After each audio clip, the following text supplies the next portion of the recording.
مولانا محمد بارک وسلم صلاۃ و سلام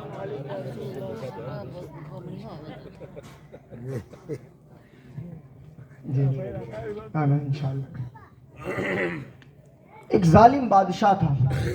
کون تھا؟ ایک ظالم بادشاہ. اس کے ظلم سے لوگ بے انتہا پریشان تھے، جس طریقے سے آج لوگ پریشان ہیں.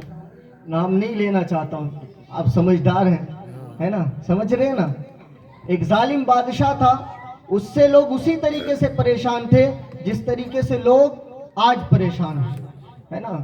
اور وہ ظالم کے ظلم کی شہرت تھی، یعنی غریبوں کا حق مار جانا اور غریبوں کی بہن بیٹیوں کی عزتوں کو پامال کرنا، اور اللہ اکبر غریبوں کی زمینوں کو ہڑپ کر جانا، اور اگر کسی سے ذرہ برابر بھی غلطی ہو جائے تو ناجائز قتل کروا دینا. ایک ایسا بادشاہ جس نے ظلم کی داستان رقم کی، لوگ اس سے تھر تھر کانپتے تھے. جب وہ بادشاہ کبھی شہر یا محلے میں آتا تھا نا، تو لوگ اپنے گھر کے دروازوں کو بند کر لیتے تھے اور اپنے بچوں سے کہتے تھے بیٹا باہر نہ جانا، یہ بڑا ظالم بادشاہ ہے، یہ لوگوں کو ناحق قتل کر دیا کرتا ہے. اللہ اکبر. الغرض کی اس ظالم بادشاہ کا دور دور تک تذکرہ ہوتا تھا، اس کے ظلم کی انتہا ہو چکی تھی.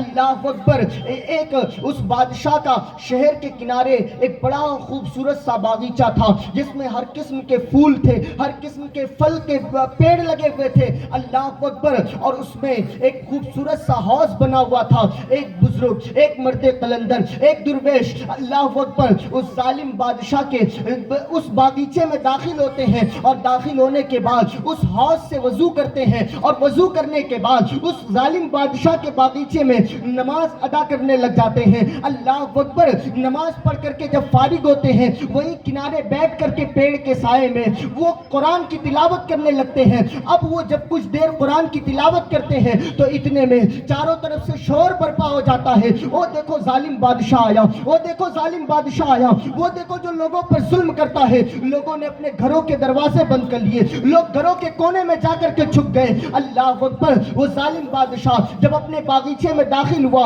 تو اس نے کیا دیکھا کہ ایک پھٹے پرانے لباس میں، پھٹا پرانا لباس پہن کر کے، اللہ اکبر، کوئی غریب انسان میرے باغیچے میں داخل ہو گیا ہے. میرے باغ میں اس نے میرے حوض سے وضو کی اور کپڑے پھٹے پرانے ہیں. جب اس نے دیکھا کہ ایک غریب، ایک مرد قلندر، ایک درویش صفت آدمی، ایک فقیر صفت آدمی اس کے باغ میں جا کر کے اس کے باغیچے کے تقدس کو پامال کر رہا ہے، اللہ اکبر، اس نے غضبناک آواز میں، بڑی بھیانک آواز میں، بڑی ڈراؤنی آواز میں اپنے سپاہیوں کو بلاتا ہے. او بدتمیزو، میرے باغیچے میں اس کو آنے کی اجازت کس نے دی؟ کیسے یہ میرے باغیچے میں آ گیا؟ تمہیں پتہ نہیں ہے یہ میرا باغیچہ پرسنل میرے لیے ہے، میرے لیے خاص ہے. اس باغیچے میں یہ درویش کہاں سے آ گیا؟ یہ فقیر کہاں سے آ گیا؟ اللہ اکبر.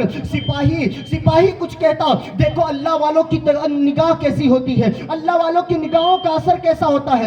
وہ سپاہی جواب دیتے اس سے پہلے اس مرد قلندر نے، اس درویش نے، اس فقیر صفت آدمی نے اپنی نظریں اٹھائی.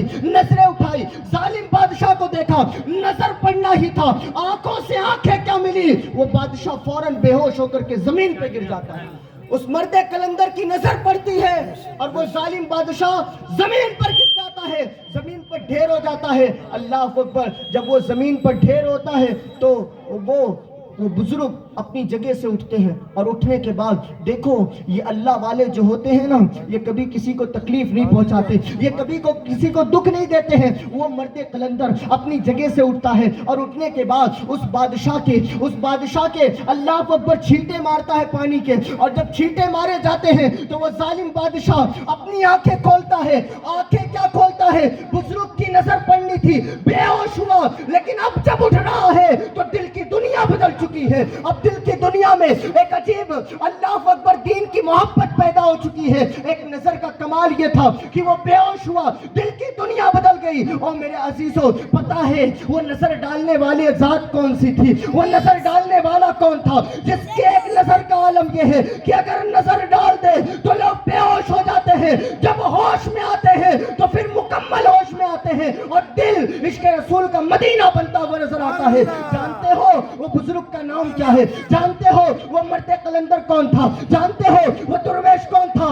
ہاں سنیو، وہ درویش وہ تھا جسے دنیا ہند کا راجہ کہتی ہے، جسے دنیا ہند کا مہاراجہ کہتی ہے، جسے دنیا غریب نواز کہتی ہے۔ غریب نواز کی نظروں کا عالم یہ ہے کہ اگر ایک نظر ڈال دے تو دل کی تقدیریں سنور جایا کرتی ہے۔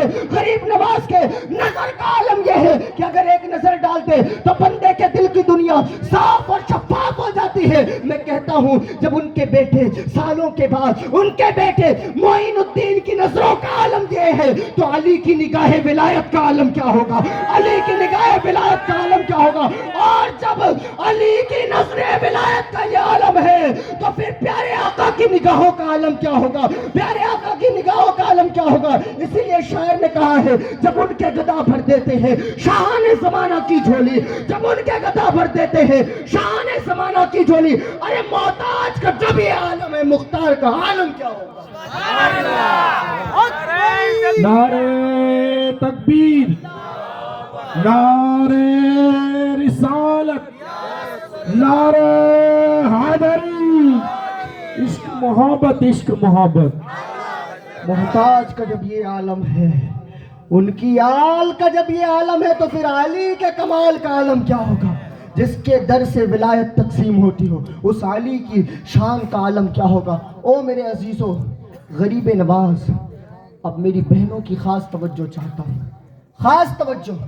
الحمدللہ ہم ذکر کے منکر نہیں ہیں، ہمیں اعلیٰ حضرت جیسا آئیڈیل دیا گیا ہے، اعلیٰ حضرت جیسا آئیڈیل جس نے ہمیں عقیدہ بتایا، صدق و عدل و کرم و ہمت میں چار سو شہرے ہیں ان چاروں کے، اور بہرے تسلیم علی میدان میں، بہرے تسلیم علی میدان میں سر جھکے رہتے ہیں تلواروں کے، سر جھکے رہتے ہیں تلواروں کے۔ اور پھر بتایا ایسے آقاؤں کا بندہ ہوں رضا، ایسے آقاؤں کا بندہ ہوں رضا، بول بالے میرے سرکاروں کے، بول بالے میرے سرکاروں کے۔ او میرے عزیزو، ہم کوئی ڈانڈیا مارنے والا عقیدہ نہیں رکھتے، الحمدللہ ہم ذکر کے منکر نہیں ہیں، ذکر کے منکر نہیں ہیں، لیکن جس کا ذکر کر رہے ہو کم سے کم اس کی سیرت تو پڑھو، اس کی سیرت پر تو عمل کرو۔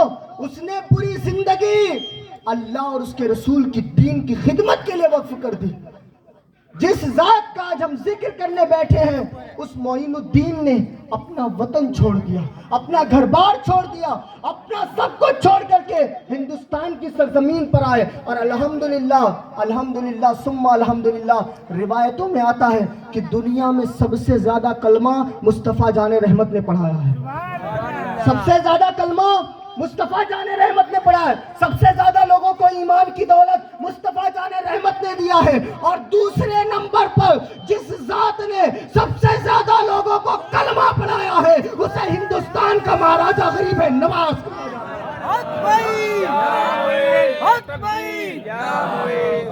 نعرے رسالت، ہند کا ایک ہی راجہ میرا خواجہ، ہند کا ایک ہی